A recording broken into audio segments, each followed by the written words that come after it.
I'm gonna read me a piece, Delilah. All right, do it. My piece is called SCD.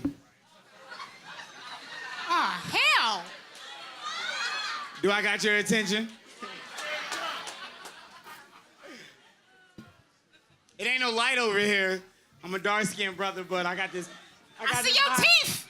I got see your teeth, Lonnie. I got this high peak on tonight. I see that pink and I see those teeth. Keep blinking.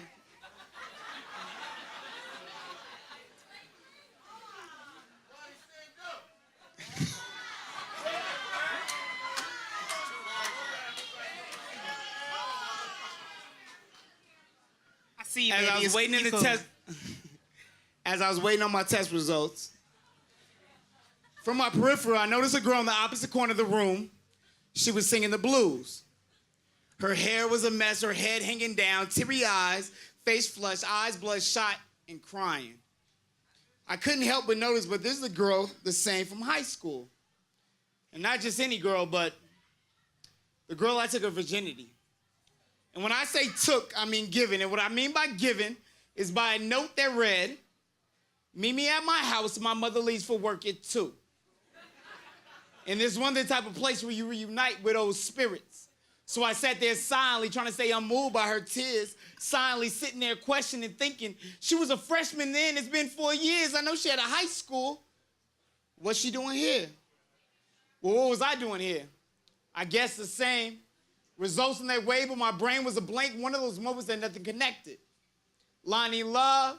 Then my name was called, and I looked up, and as I looked up, she looked up, surprisingly, never noticed me in the corner. When I stood there at the door, I could see the front of her blue jeans badly soaked by the blues, she cried. As I turned and walked in, I nervously smiled at the nurse to forget. She said, sit, so I sat at the desk.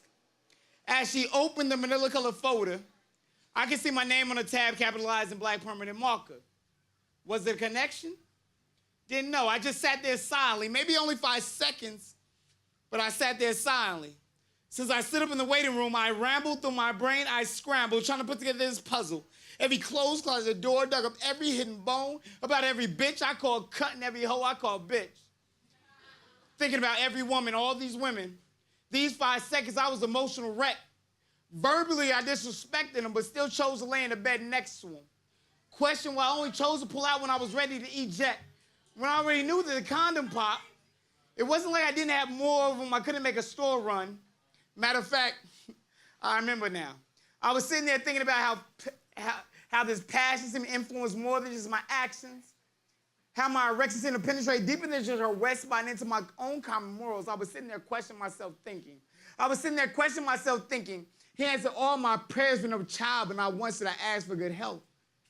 Maybe he didn't give me a child because he still know I was one on the inside. Now I'm sitting in his office building with this nurse named Miss Harper, thinking about all the times I never used her, all the times I tried to convince her otherwise. When the nurse finally spoke, her words were light and very unpromising. She said, Lonnie. I said, yes. She said, you were born March 3rd, 1987. Is this correct? I said, yes. Yes. She said, in our results, we find you were hepatitis A, hepatitis B and C, syphilis, and HIV negative. I looked up, and a smile formed, relieved from the pressure, weight lifted off my shoulders. I thanked God over and over in my head as I smiled. As she handed me the baggie full of goodies, full of condoms and KY jelly, I made sure I took my results. I was that happy. KY. A little bounce in my step as I gracefully walked back into the waiting room. And that's when the elephant entered the room.